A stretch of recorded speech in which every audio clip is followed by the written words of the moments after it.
নমস্কার সকল দর্শককে আমার ইউটিউব চ্যানেলের আজকের অনুষ্ঠানে স্বাগত।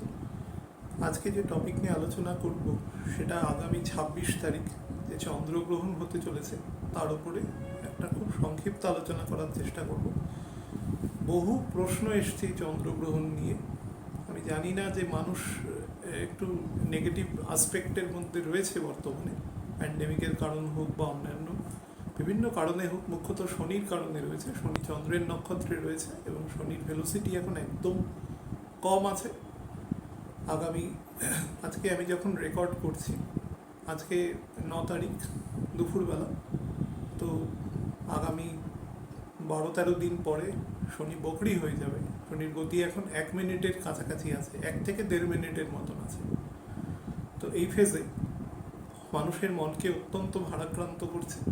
তো সেটাও একটা কারণ হতে পারে যে কোনো নেগেটিভ খবর শুনলে বা পারিপার্শ্বিক যে ধরনের ঘটনা প্রবাহ চলছে তার ফলে কিছুটা আর কি এর প্রভাব হয়েছে, আমার মনে হয় সেটা। যার জন্য গত ৭ দিন ধরে আমি এই প্রশ্ন এত অত্যাধিক পরিমাণে পেয়েছি যে এরকম একটা টপিকের উপরে এত আগে আমার অনুষ্ঠান করতে হচ্ছে। এর আগে দুটো টপিকের উপর আলোচনা করার ছিল। একটা রবির ট্রানজিট আছে, খুব গুরুত্বপূর্ণ ট্রানজিট বৃষ রাশিতে, আর নাম্বার 2 হচ্ছে শনির বকরি এফেক্ট। এই দুটো মেজর আলোচনা ছিল, যে আলোচনাটার আগে আমি এটা করতে বাধ্য হচ্ছি। যাই হোক, আগামী ২৬শে মে আমাদের এই বছরের প্রথম এবং বাংলা বছরের তো অবশ্যই প্রথম চন্দ্রগ্রহণ হবে। পরবর্তী চন্দ্রগ্রহণ হবে ১৯শে নভেম্বর, তো ৬ মাস পরে হবে। চন্দ্র এখন যেখান থেকে গ্রহণ হচ্ছে পুরো ব্যাপারটা উল্টে যাবে, অর্থাৎ রবি চলে আসবে তখন, অঘ্রাণ মাস আসবে, রবি চলে আসবে তখন আমাদের বৃশ্চিক রাশিতে এবং চন্দ্র চলে যাবে সেই দিন বৃষ রাশিতে। তো ১৯ তারিখে গিয়ে, ১৯শে নভেম্বর গিয়ে ঠিক উল্টো সিনারিওটা তৈরি হবে। সেদিনও মানে পূর্ণিমা থাকবে এবং চন্দ্রগ্রহণ হবে। তো এই যে চন্দ্রগ্রহণ ঘটতে চলেছে আগামী ২৬শে মে, তার ঠিক 14 দিন পরে সূর্যগ্রহণও হবে। ব্যাপারটা পুরো চন্দ্র উল্টে যাবে, অর্থাৎ রবি এবং চন্দ্র একসাথে চলে আসবে, সেই দিন সূর্যগ্রহণ হবে। তো সেটা নিয়ে একটা সেপারেট ভিডিও করার কোনো ইচ্ছে নেই, কিন্তু যদি আপনারা বলেন তবেই আমি করতে পারি, নচেত তো যাই হোক, এই চন্দ্রগ্রহণ মুখ্যত ভারতবর্ষের চন্দ্রগ্রহণের ছায়াটা যেভাবে আর কি পৃথিবীর ওপরে পড়বে, যে অংশ থেকে দেখা যাবে, সেটা আমেরিকা মহাদেশের একেবারে থেকে যদি আপনি স্ট্রেচটা আমেরিকা থেকে দাঁড়িয়ে পৃথিবীর ম্যাপটা একটু কল্পনা করুন। আমেরিকা মহাদেশ থেকে দাঁড়িয়ে আপনি দক্ষিণ পূর্ব দিকে স্লাইটলি স্লান্টিংয়ে আসতে থাকুন ৩০ ডিগ্রি ধরে, তাহলে দেখবেন যে ইউরোপের আটলান্টিক মহাসাগরের ওপর দিয়ে এসে ইউরোপের সাউদার্ন এবং ইস্টার্ন পোর্শনকে ছুঁয়ে, আমাদের পুরো মিডল ইস্টের একটা পোর্শনকে ছুঁয়ে, ভারতের সাদার্ন পোর্শন এবং মানে আমাদের যে রাজ্য আর কি পশ্চিমবঙ্গ, তারও একদম সাদার্ন পোর্শন দিয়ে, বাংলাদেশের সাদার্ন পোর্শন দিয়ে, এটা দক্ষিণ পূর্ব এশিয়া দিয়ে, অস্ট্রেলিয়ার মানে জাভা, সুমাত্রা এই সমস্ত দেশের উপর দিয়ে, অস্ট্রেলিয়ার উত্তর অংশ দিয়ে গিয়ে এটা আলটিমেটলি নিউজিল্যান্ড এই সমস্ত অংশ পর্যন্ত বিস্তৃত। একটা অদ্ভুতভাবে একটা পৃথিবীর ওপর যদি একটা এরকমভাবে র্যাপার আর কি মোড়ক আর কি র্যাপিং করে, সেই রকমভাবে একটা বলয়ের মতন অংশ হয়ে এই চন্দ্রগ্রহণটা দেখা যাবে। সেই অংশ থেকে, বাকি অংশ থেকে মুখ্যত পার্শিয়াল দেখা যাবে। আমাদের কলকাতা থেকেও এটা পার্শিয়াল দেখা যাবে। তো কলকাতার লঙ্গিটিউড ল্যাটিটিউড অনুসারে এই গ্রহণের যে পার্শিয়াল, অর্থাৎ আমরা যেটাকে বলি উপচ্ছায়া চন্দ্রগ্রহণ বা উপচ্ছায়া চন্দ্রগ্রহণ, আদি উপচ্ছায়া চন্দ্রগ্রহণ, ৮ রকমের চন্দ্রগ্রহণ আছে শাস্ত্রে বর্ণিত। তো এটা এক ধরনের উপচ্ছায়া চন্দ্রগ্রহণ। চন্দ্রগ্রহণ তো অবশ্যই ঘটবে, পৃথিবীর এই যে প্রান্তগুলো থেকে পুরোটাই দেখা যাবে, কিন্তু ভারতবর্ষ থেকে এটা উপচ্ছায়া চন্দ্রগ্রহণ হবে। এবং শাস্ত্র মতে, আমি বিভিন্ন পণ্ডিতদের বক্তব্য শুনছিলাম, সেটা শাস্ত্র মতে এখানে কোনো বিধিনিষেধ থাকছে না। আমরা যারা বৈষ্ণব শাস্ত্র মতে দীক্ষিত, তাদের মতেও কিন্তু খুব একটা বিধিনিষেধ এখানে নেই। খাদ্যে কিছু বিধিনিষেধ আছে, এর ব্যতিরেকে বিশেষ কিছু বিধিনিষেধ নেই। কারণ ব্যাপারটা ঘটছে না যতটা, মানে জিনিসটা নিয়ে আমি বহু মানুষকে প্রশ্ন দেখে বুঝতে পারছি যে ব্যাপারটা নিয়ে আর কি এমন পর্যায়ে একটা চিন্তা ভাবনা হচ্ছে যে খুব নেগেটিভ একটা কিছু ঘটতে চলেছে, সেরকম নয়। ওয়েস্ট বেঙ্গলের ওপর দিয়ে তো একটা, মানে অন্তত সাদার্ন পোর্শন থেকে এটার কিছুটা আর কি দেখা যাবে, নর্দার্ন পোর্শন থেকে কিন্তু অলমোস্ট ভিজিবেলই নয় জিনিসটা। তো যাই হোক, এটা দুপুরবেলা 2:17 থেকে সন্ধেবেলা 7:19 পর্যন্ত এই চন্দ্রগ্রহণ অ্যাকচুয়ালি স্টে করবে। চন্দ্রগ্রহণ সম্পর্কে একটা ছোট্ট কথা আপনাদের বলিনি। দেখুন, রাহু এবং কেতু এই দুজন অ্যাক্সিসের মধ্যে যখন রবি এবং চন্দ্র চলে আসবে তখন চন্দ্রগ্রহণ হবে। কিন্তু অ্যাক্সিসের মধ্যে আসলেও যে ডিগ্রিতে রবি এবং চন্দ্র একে অপরকে উল্টো দিক থেকে, মানে নেক্সাসটা আর কি তৈরি হচ্ছে, সেই সময় রাহুর ডিগ্রিটা থাকবে মানে রাহু এবং কেতুর দুজনেরই ডিগ্রি থাকবে 17 ডিগ্রি। এবং গ্রহণ যখন স্টার্ট হচ্ছে তখন রবির ডিগ্রি থাকবে, মানে স্টার্টিং পয়েন্টে রবির ডিগ্রি থাকবে 11 ডিগ্রি 11 মিনিট এবং চন্দ্র থাকবে 9 ডিগ্রি 43 মিনিট। তখন গ্রহণ জাস্ট স্টার্ট হবে। মানে আমি যদি সার্বিক গ্রহণকে ধরেও বলি, উপচ্ছায়াকে ধরে বলছি না, সার্বিক ধরে বলছি, অত মনে করুন আমি অস্ট্রেলিয়াতে বসে, অস্ট্রেলিয়ার উত্তরাংশে বসে গ্রহণ দেখব, তাহলে এই সময়টা ভারতবর্ষের এই টাইমটা অস্ট্রেলিয়ার টাইমে কনভার্ট করে নিলে সেই অংশে একটু এগিয়ে থাকবে, পূর্ব দিকে বেশি, দক্ষিণ পূর্ব দিকে। তো সেই অনুসারে অ্যাডজাস্ট করে নিলে সেই টাইমটা ওদের ওখানে দেখা যাবে যে হয়তো সেটা সকাল 10টা থেকে হয়তো আমি দেখতে পাবো। সকাল 10টা থেকে তো আর চাঁদ দেখা যাবে না, সুতরাং গ্রহণ ওই সময় থেকে মানতে হবে। তো যাই হোক, তো তখন রবির ডিগ্রি থাকবে 11 ডিগ্রি 11 মিনিট এবং চন্দ্র থাকবে 9 ডিগ্রি 43 মিনিট। এই সময় গ্রহণটা লাগবে এবং গ্রহণটা যখন ছাড়বে পরিপূর্ণ মাত্রায়, এখানে সূচক টাইম থাকে একটা 8 ঘন্টা 54 মিনিটের সূচক টাইম। অধিকাংশ জায়গায় দেখবেন ব্যাপারটাকে 9 ঘন্টা বলবে, অ্যাকচুয়ালি 9 ঘন্টা নয়, 8 ঘন্টা 54 মিনিটের সূচক টাইম থাকে গ্রহণ লাগার আগে পরে। তো সেগুলো এক্ষেত্রে অ্যাপ্লিকেবলই হচ্ছে না, কারণ আমরা যেখানে বসবাস করি মুখ্যত আমরা সেই অংশটা নিয়ে প্রথমত চিন্তা আমরা আগে থাকবে। তো সেই অংশে যেহেতু হচ্ছেই না ব্যাপারটা, এটা উপচ্ছায়া চন্দ্রগ্রহণ হচ্ছে মাত্র, তো সূচক সময়ের ক্ষেত্রে পণ্ডিতেরা কোনো বিধিনিষেধ এক্ষেত্রে আরোপ করেননি, সুতরাং আমি ওই ব্যাপারটা নিয়ে কথাই বলবো না। এবং যখন গ্রহণ ছেড়ে যাচ্ছে তখন চন্দ্রের ডিগ্রি থাকছে 12 ডিগ্রি 54 মিনিট এবং রবি হচ্ছে 11 ডিগ্রি 23 মিনিট। তো বুঝতেই পারছেন যে চন্দ্র সেই সময় বৃশ্চিক রাশি দিয়ে গমন করছে এবং গ্রহণ যখন রবি চন্দ্র একসাথে বেরিয়ে যাচ্ছে দুজনে মিট করে, তখন কিন্তু রাহু থেকে দুজনেরই, রাহু বা কেতু যাই বলুন, দুজনের ডিগ্রি তো একই থাকবে, 180 ডিগ্রি দূরে, তো তাদের ডিগ্রিটা থাকবে 17 ডিগ্রি অলমোস্ট। তো সেই হিসাবে 5 ডিগ্রির মতো ডিফারেন্স থাকছে। তার ফলে এই গ্রহণটাকে কখনোই, মানে পৃথিবীর সেই প্রান্ত ব্যতিরেকে আমাদের এখান থেকে কিন্তু অন্তত লংজিটিউড ল্যাটিটিউডে খুব একটা এফেক্টিভ হচ্ছে না। যদিও পৃথিবীর যে কোনো প্রান্ত থেকে রাহুকেতুর ডিগ্রিটা একই দেখাবে, কারণ রাহুকেতু তো অনেক বড় একটা সিউডো প্ল্যানেট, তো সেই হিসাবে ডিগ্রিটা একই দেখাবে।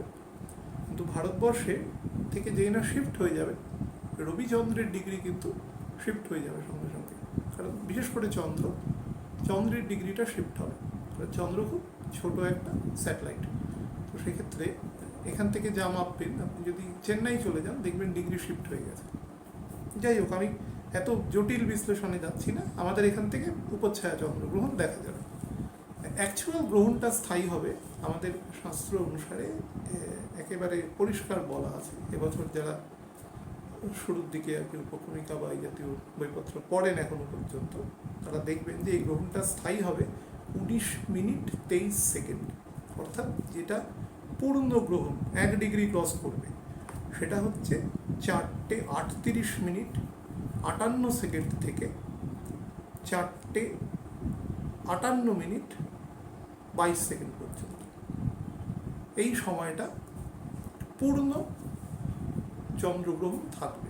কিন্তু আমাদের এখানে পূর্ণ বা অপূর্ণর কোনো ব্যাপার নেই, কারণ আমাদের এখানে আমাদের যে লোকেশন, সেই লোকেশনে ব্যাপারটা ঘটছেই না। যেই জায়গা দিয়ে ওই ব্যান্ডটা গেছে, যে জায়গাটা শুরুতেই আলোচনায় বললাম, সেই জায়গায় ব্যাপারটা ঘটবে, বাকি জায়গায় কিন্তু ওই পার্শিয়াল দেখা যাবে। তো কি হতে পারে, এফেক্ট কি হতে পারে, মেন উদ্দেশ্য হচ্ছে সেটা। দেখুন, চন্দ্র হচ্ছে আমাদের মনের কারক গ্রহ। চন্দ্র আমাদের মন বুদ্ধি অহংকার, আমাদের যে অপরা প্রকৃতি আছে, অর্থাৎ আমাদের যে অ্যাকচুয়ালি যেই প্রকৃতি এক্সিস্টেন্স আছে মেটেরিয়াল এবং তার বিনাশ আছে, সেই প্রকৃতির সাথে চন্দ্র যুক্ত। রবি সেই প্রকৃতির সাথে যুক্ত নয়, কারণ রবি ডাইরেক্টলি সোলের সাথে যুক্ত। রবি মানে সোল, আমাদের আত্মা। তো রবি এবং চন্দ্রের মধ্যে এইখানে একটা মিউচুয়াল বিরাট ডিফারেন্স আছে। দেখুন, গ্রহণ, সূর্য চন্দ্রগ্রহণ যখন হচ্ছে, তার মানে পূর্ণিমা আছে, তার মানে সূর্যের আলো পূর্ণভাবে চন্দ্রের উপর পড়তে চাইছে। কিন্তু রবি পৃথিবী মধ্যেখানে এসে যাওয়ায়, অর্থাৎ পৃথিবী সূর্য এবং চন্দ্রের 5 ডিগ্রি ডিফারেন্স থাকে বলে আলোটা ডিরেক্টলি চলে যেতে পারে। যখন 5 ডিগ্রির মধ্যে নামা ওঠা করে, আপনাদের কখনো দেখবেন যে, মনে করুন যদি একটা সমতল চিন্তা করি, এটা তো 3D, যদি আপনি ওপর থেকে দেখছেন সূর্যচন্দ্র ঘুরছে, তো অন্যান্য প্ল্যানেটদের বাদ দিয়ে দিন, সূর্য মধ্যেখানে রয়েছে, পৃথিবী তার চারপাশে ঘুরছে, পৃথিবীর চারপাশে চন্দ্র ঘুরছে, এরা কিন্তু সবাই এক তলে অবস্থান করে না। মনে করুন যদি এখানে সূর্য থাকে, তাহলে পৃথিবী হয়তো এইরকমভাবে ঘুরছে ব্যাপারটা। আবার চাঁদ হয়তো, পৃথিবী যদি এই সময় এখানে থাকে, চাঁদ হয়তো এরমভাবে ঘুরছে পৃথিবীর সাপেক্ষে। তো তিনজনকে এক তলে আসতে হবে। এই এই যে তলটার ওঠানামা হয়, সেটা 5 ডিগ্রি পর্যন্ত ওঠানামা হয়। যখন এক তলে চলে আসে, তখন গ্রহণ হয়। এবং সেটা হবে সেই দিনই যখন রাহুকেতুর অ্যাক্সিসটা রবি এবং চন্দ্র একসাথে ক্রস করবে। অর্থাৎ অবভিয়াসলি সেদিন আইদার পূর্ণিমা হবে বা অমাবস্যা হবে। পূর্ণিমার দিন চন্দ্রগ্রহণ হবে, অমাবস্যার দিন সূর্যগ্রহণ হবে। কিন্তু অ্যাক্সিসটা ওইখানে থাকতে হবে। রাহুকেতু ছাড়া অন্যান্য বছরে তো অ্যাটলিস্ট 12টা পূর্ণিমা, 12টা অমাবস্যা হবে, একটা বেশি হয় বা একটা কম হয়। কম হয় মানে কোনো একটা পূর্ণিমা বেশি হবে বা কোনো একটা অমাবস্যা বেশি হবে, 12টা 13টা এরকম হবে। তো সেই হিসাবে এই যে ঘটনাগুলো ঘটবে, এর মধ্যে মাত্র দুটো 4টে, খুব বেশি হলে 5টা এরকম ক্ষেত্রেই আপনি গ্রহণ পাবেন। বাদ বাকিগুলো কিন্তু গ্রহণ পাবেন না। খুব রেয়ারেস্ট অফ দ্য রেয়ার। যদি গ্রহণ দিয়ে শুরু হলো বৈশাখ মাসে, তো দেখা যেতে পারে চৈত্র মাসের শেষে বা সেরকম একটা জায়গায় গিয়ে হয়তো হতে পারে। কারণ চৈত্র মাসে আগেই সম্ভবত চৈত্র মাসের হচ্ছে না, কি আবার বৈশাখ মাসেই গ্রহণ হবে। বৈশাখের একদম শুরুর দিকেই গ্রহণ হবে। এক্ষেত্রে যেমন জ্যৈষ্ঠ মাসে গ্রহণ হচ্ছে, জ্যৈষ্ঠ মাসের 11 তারিখ, কিন্তু পরের বছর দেখবেন সেটা বৈশাখ মাসে হবে। এবং বৈশাখ মাসে যেহেতু হবে, হতে পারে যে বছরের একদম শেষে চৈত্র মাসে গিয়ে আরেকটা গ্রহণ পাচ্ছেন। মানে আমি সেটা বলছি 1429 সাল আর কি। তো মানে 2022 সালের কথা বলছি। কারণ রাহু তো তখন এসেতে চলে আসবে মেষ রাশিতে, এবং কেতু চলে আসবে তখন শুক্রের ঘরে তুলা রাশিতে। তো সেই চিন্তা করে কথাটা বলছি। তো যাই হোক, এই গ্রহণের মেনলি এফেক্ট কী হবে দেখুন। গ্রহণ যেদিন ঘটবে সেদিন প্ল্যানেট পজিশনটা একবার চিন্তা করুন। সেই দিন আমাদের বৃষ রাশিতে রাহু থাকবে, রবি থাকবে, বুধ সামান্য একটু ডিগ্রি হয়ে মিথুন রাশিতে চলে আসবে, মঙ্গলও সেখানে অবস্থান করবে, প্রায় 25-26 ডিগ্রির কাছাকাছি মঙ্গল অবস্থান করবে, বৃহস্পতির নক্ষত্র পেয়ে যাবে।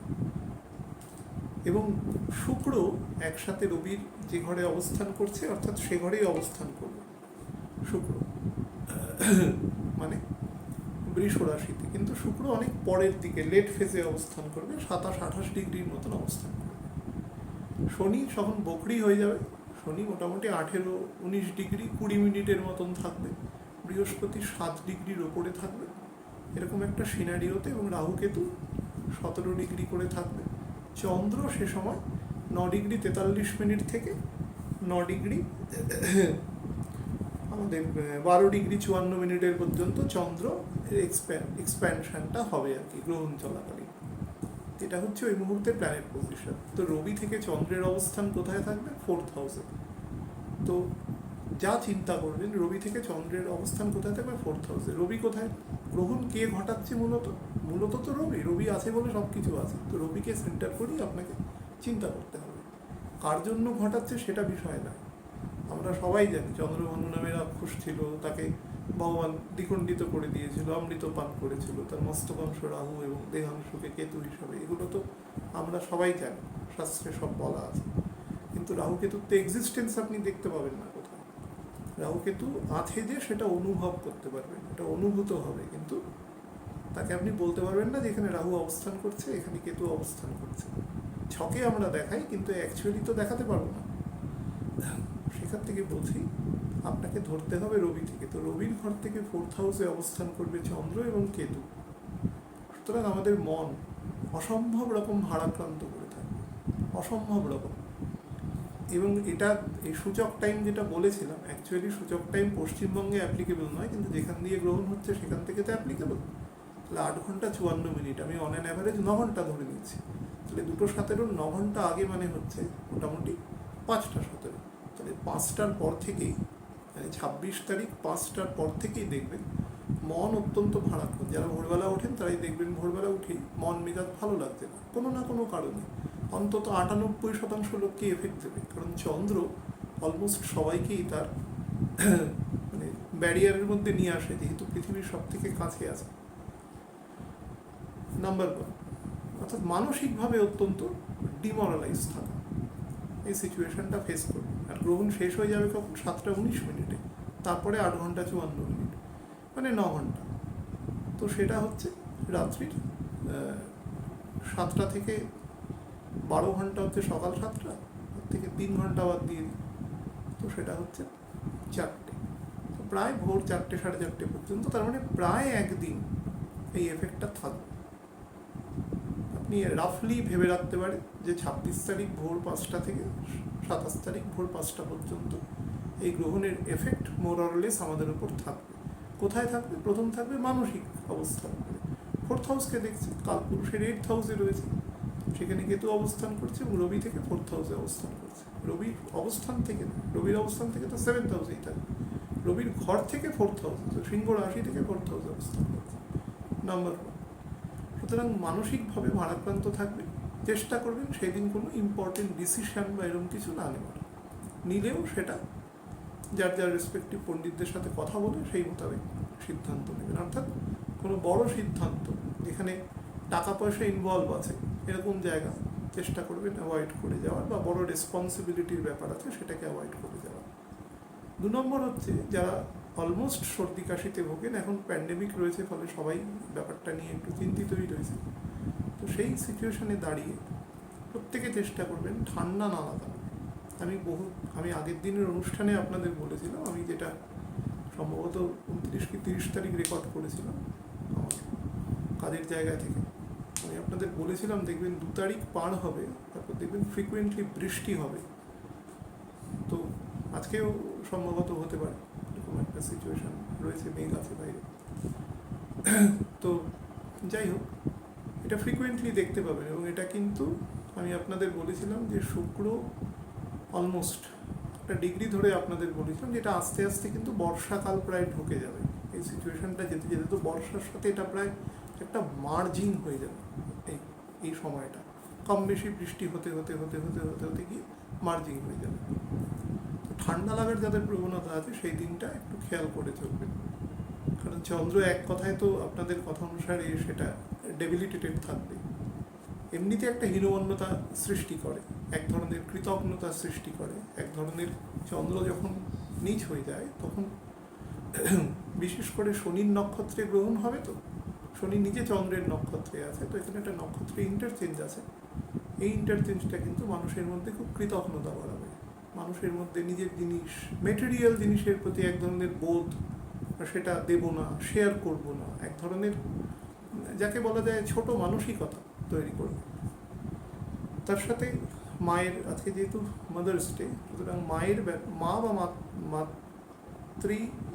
মা ইকুইভ্যালেন্ট যারা আছেন, অর্থাৎ মাসিমা, মামিমা, জেঠিমা, কাকিমা, যত মা ইকুইভ্যালেন্ট যারা আছেন, তাদের খুব খেয়াল রাখবেন সে সময়। যারা যারা যেরকমভাবে ইনভলভড আছে সেই অনুসারে তাদের শরীর স্বাস্থ্যের প্রতি খেয়াল রাখবেন, বা তারা যদি ডিমোরালাইজড হয়, আপনি জানছেন কারণটা কেন, তাদের একটু তার সাথে সাথে গল্পগুজব করা, একটু শেয়ার করা, এই জিনিসগুলো করবেন। এখন অধিকাংশ লোকই বাড়িতে আছে, তো তার সুযোগটা নিয়ে জিনিসটাকে হিল করার চেষ্টা করবেন। নাম্বার 3 হচ্ছে রবির ঘর থেকে 10th হাউসে গিয়ে অ্যাকচুয়ালি রবি বসে আছে এবং সেই সময় গ্রহণটা ঘটবে। তো রবির ডিগ্রি কত থাকবে সে সময়? আপনাদের বললাম 11 ডিগ্রি, 11.5 ডিগ্রি, মানে চন্দ্রের নক্ষত্রে থাকবে। জিনিসটা বুঝুন, সব জায়গায় চন্দ্র ইনভলভড রয়েছে। তো আত্মা কী হবে? মন দ্বারা আচ্ছাদিত হয়ে থাকবে, অর্থাৎ আত্মার যে নিজস্ব স্বরূপ, অর্থাৎ আমি কে, আই এম দ্য সোল। সাংখ্যযোগে ভগবান 2য় অধ্যায়ে যে পরিষ্কার কথা, এক কথা অনেকবার করে বলেছে। এক কথা যখন কোনো জ্ঞানী মানে যে সেরকম জ্ঞানী নয়, সুপ্রিম পার্সোনালিটি অফ লর্ড যখন এক কথা এতবার করে বলছেন, বিভিন্নভাবে বলছেন, তখন বুঝতে হবে ওই কথাটার অন্যরকম গুরুত্ব আছে। তো সেইটা সবসময় মাথায় রাখবেন। অ্যাস্ট্রোলজির প্রোগ্রাম শুনছেন শুধু সময় কাটানোর জন্য নয়, সেটাকে যদি অ্যাপ্লাই না করতে পারেন তাহলে প্রোগ্রাম শুনবেন না। আমি পরিষ্কার বলবো, গল্প করার আড্ডা দিচ্ছি না, এটা একটা অ্যাপ্লাইড জায়গা, এটাকে কাজে লাগান। তো আমাদের সোলটা কী হবে? মন দ্বারা আচ্ছাদিত হয়ে যাবে। আমি আগেই আপনাদের বলেছিলাম যে চন্দ্রের অ্যাম্বিয়েন্সটা 2022 সালে খুব বেশি আছে। খুব বেশি থাকার জন্য চন্দ্রের যত অ্যাম্বিয়েন্স বেশি থাকবে, চন্দ্র যে কোনো জিনিসকে খুব দ্রুত ঘটানোর জন্য উদ্গ্রীব থাকে, অন্তত চেষ্টা করে। আবার যখনই হতে পারে না, তার জন্য আবার অতিরিক্ত মানসিকভাবে সে ভেঙেও পড়ে, আবার উঠে কিছুদিন বাদে। সেই ন্যাগিং করা এক ধরনের, কিন্তু ন্যাগিংটা শুক্রের মতন করে না। শুক্র যেরকম মানে ইরাশনাল র্যাগিং করে, চন্দ্র সেটা করে না। চন্দ্রের মধ্যে র্যাশনালিটি আছে, কিন্তু চন্দ্রের নিজের ব্যালেন্সটা প্রপারলি রাখতে পারে না, because it is a very fable, very tiny planets. এবং পৃথিবী থেকেই যেহেতু সৃষ্টি হয়েছে, ডিরেক্টলি সূর্য থেকে তো সবাই সৃষ্টি হয়েছে, কিন্তু পৃথিবীর একটি অংশ থেকে চন্দ্রের সৃষ্টি হয়েছে, সুতরাং পৃথিবীর উপরের প্রভাব বেশি সব থেকে। আর পৃথিবীর সব থেকে কাছে রয়েছে, এত কাছে রয়েছে পৃথিবী, in comparison with any other planets, even sun, সব থেকে কাছে রয়েছে চন্দ্র। সুতরাং চন্দ্রের প্রভাব সবসময় বেশি আসে। যারা সমুদ্রের উপকূলবর্তী বা নদী উপকূলবর্তী এরিয়ায় বসবাস করেন, তারা সেই দিন অন্তত গ্রহণ চলাকালীন, আমি সূচক টাইম ধরে বলেছি, চেষ্টা করবেন জলে না নামা, বা যারা মাছ ধরেন এইরকম ব্যক্তিবর্গ যারা আছেন, তারা চেষ্টা করবেন সেই দিনটা একটু অ্যাভয়েড করার। কারণ হঠাৎ করে বান আসতে পারে, হঠাৎ করে ফ্লাড আসতে পারে, বেড়ে যাবে। জলেও ভারসাম্য, শরীরেও ভারসাম্য ঘটাবে জলের। তো সেই দিনটা অসম্ভব ল্যাথার্জি আসবে, কোনো অ্যাক্টিভ কাজ করতে ইচ্ছে করবে না। এবং রবি থেকে মানে রবির ঘর থেকে রবি যেহেতু 10th হাউসে রাহুকে সাথে নিয়ে বসে রয়েছে, দুজনের মধ্যে 5-5.5 ডিগ্রির মতো ডিফারেন্স রয়েছে, চন্দ্রের নক্ষত্রে রয়েছে দুজনেই। তো দ্বাদশপতির নক্ষত্রে রবি রয়েছে এবং শনিও নিজে চন্দ্রের নক্ষত্রে রয়েছে। তো সেই অবস্থায় দাঁড়িয়ে বলবো, এবং বৃহস্পতি সেই সময় সব থেকে যেটা বড় ব্যাপার, বৃহস্পতি সেই সময় রাহুর নক্ষত্রে চলে যাবে। তো এখানে একটা মঙ্গল চলে আসবে বৃহস্পতির নক্ষত্রে, বুধ চলে আসবে মঙ্গলের নক্ষত্রে, শুক্র থাকবে মঙ্গলের নক্ষত্রে। তো পরিস্থিতি একটুখানি, তো সেদিন কিছু কিছু জায়গায়, অন্তত ওয়েস্ট বেঙ্গল লাগোয়া কিছু জায়গায় হালকা বৃষ্টিপাত হওয়ারও যোগ আছে। এবং দেখবেন এখন বৃষ্টি হলেই দেখবেন মেঘ ডাকবে খুব বেশি। এই এফেক্টটা কিন্তু থাকবে, এটা এক্সটেন্ডেড হবে, মানে অলমোস্ট সারা বছরই হবে। খুব কম ক্ষেত্রে দেখবেন এই সময় মেঘ ডেকে বৃষ্টিপাত হয়, হলেও সেটা খুব সামান্য সময় থাকে, কিন্তু এখন দেখবেন একটু এক্সটেনশন হবে। তো সেই দিনও সেরকম হওয়ার যোগ আছে। খেয়াল, সেদিন কোনো বড় ডিসিশন নেবেন না, বড় কাজ করার চেষ্টা করবেন না। দিন হিসাবে শুভ অশুভের কোনো সাধুসন্তদের মত অনুযায়ী কোনো বাধা নিষেধ নেই, কিন্তু চেষ্টা করবেন সেই দিনটা বাদ রেখে যাওয়া। 26 তারিখটা 11ই জ্যৈষ্ঠ পড়ছে, সেদিনটা বাদ রেখে যাওয়া, পরের দিন গিয়ে নেবেন, কোনো অসুবিধে নেই। চন্দ্র অলমোস্ট তার পরের দিন বিকেলের পর থেকে ধনু রাশিতে ঢুকে যাবে, বা রাতের দিকে ঢুকে যাবে। 27 তারিখ গিয়ে করবেন, কাজকর্ম করবেন। তবে আপনাদের আমি বলেছি অ্যাকচুয়ালি যে 1 তারিখ সম্ভবত আগের অনুষ্ঠানে, 1 তারিখের পরে অ্যাকচুয়ালি ডিসিশন নেওয়ার চেষ্টা করবেন। রবি যখন রাহুর যে অ্যাক্সিসটা আছে সেই অ্যাক্সিসটাকে ক্রস করে বেরিয়ে যাবে। বুধ তো বেরিয়েই গেছে, রবি যখন বেরিয়ে যাবে তখন সিচুয়েশন অনেকটা ইমপ্রুভ হবে সব দিক থেকে। এটা নিয়ে এত প্যানিক করার মতন কিছু নেই। কোনো গ্রহ বকরি থাকছে না সে সময়, বুধ বকরি হওয়ার মুখে থাকবে কিন্তু বকরি থাকছে না, স্লো হয়ে যাবে ভেলোসিটি। শনি বকরি থাকছে কিন্তু শনির ব্যাপারটা এখানে সেভাবে ইমপ্লয়েড নয়, একমাত্র মানসিক জায়গাটা ব্যতিরেকে। আর এই গ্রহণটা কিন্তু একমাত্র মানসিক জায়গায় এফেক্ট করবে, অন্য কোনো জায়গায় খুব একটা বেশি এফেক্ট করবে না। কারণ রবির অবস্থান যেখানে আছে সেখান থেকে মঙ্গলের অবস্থান, মঙ্গল প্রায় 26 ডিগ্রি ক্রস করে যাচ্ছে, তার মানে অলমোস্ট তৃতীয় ভাবের ফল দিয়ে দেবে। 27 ডিগ্রি ক্রস করে গেলে আরও বেটার হতো। তো মঙ্গল অনেক দূরে আছে রবির থেকে, তো সেক্ষেত্রে খুব বেশি বিপদ সংকুল, কারণ ছকে যদি খুব নেগেটিভিটি না থাকে খুব নেগেটিভ এফেক্ট দেবে না। অত অতিরিক্ত চিন্তা করার কিছু নেই। খারাপ দশায় যারা আছেন তারা একটু সাবধানে থাকবেন সেদিনটা। আমি স্পেসিফিক্যালি বললাম যে ঠান্ডা লাগা থেকে সাবধানে থাকবেন। আগের দিনও বলেছি, যাদের শুক্রের অনুষ্ঠান করার সময় বলেছি যাদের সুগারের প্রবলেম আছে তারা অন্তত জুন মাসের 3rd উইক, স্পেশালি যদি 26-27 তারিখ পর্যন্ত পারেন, এবং গাইনি প্রবলেমে যারা ভোগেন তারা এই সময়টা একটু সাবধানে থাকবে।